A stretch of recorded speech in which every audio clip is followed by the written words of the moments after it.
Hello, everyone. Battle of Britain, Bob, is over, and we have a winner. Congratulations, Alistair Unicom.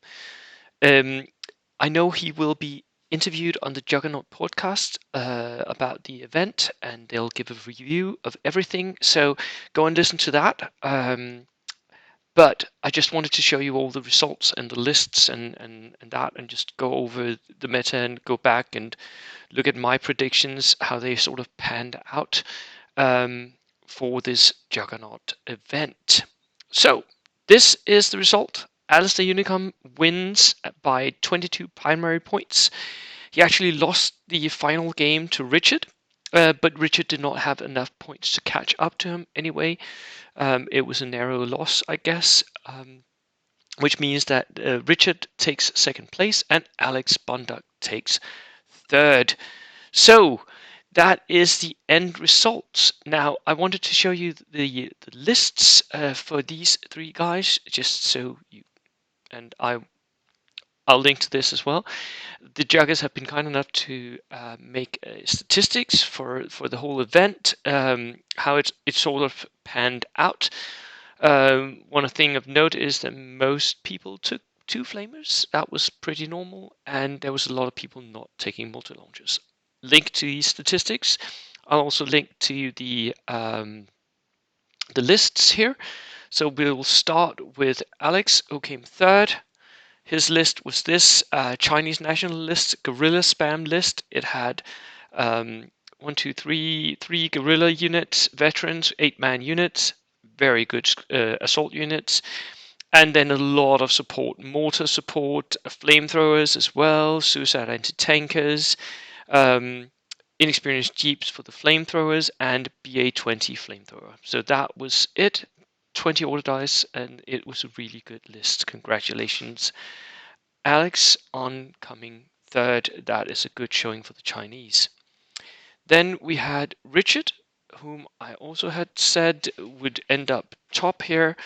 Um, Richard had maybe the best list of the pack, with the possible exception of Ali himself, and he had the 17 order dice 1250 Gurkha paratrooper list with um, 8-man Gurkha paras, which is the way I think they should be run. I know a lot of people run them 7-men. I like them 8-men.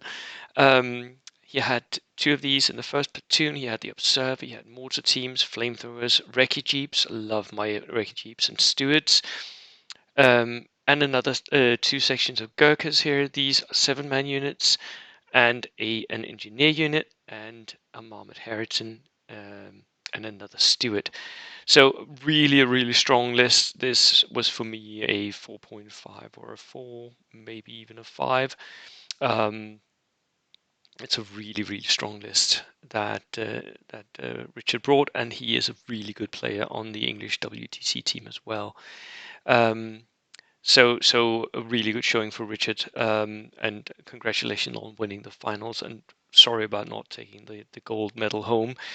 The gold medal instead goes to Ali, who had initially sent in the wrong list. He had sent in a Soviet list, but his true list was this 17 order dice British tank platoon. He had brought stewards, 1, 2, 3, 4 of them, Dhaka stewards, a Crusader Mark III with the 2 light automatic cannons. These were really key and good. I understand they took out a lot of enemy vehicles. Royal Engineers, Home Guard, Indians, because you can, Free Forward Observer, Machine Gun, because why not? Medium mortar with a spotter, sniper team, flamethrower team, light artillery, brain carrier, and transport. Now, that this list wins both shows the player, of course it does. It really does, because he had not a lot of infantry. That's the main and obvious weakness of the list. But it also shows the power of tank platoons. Tank platoons can be really, really powerful if you allow them in your pack. So you might want to disallow them from contesting, as the WTC did, if you want to scale down on that. However, I will not take anything from Alice Wynne on this. This is a really, really good platoon, and he is a really, really good player. It does have obvious weaknesses with these very weak infantry sections here. So, like making up those with tanks can be difficult, and he did so. So, very well deserved win. Congratulations to all who attended. Go check out everything in the links below. And that was it from me. Cheers, everyone.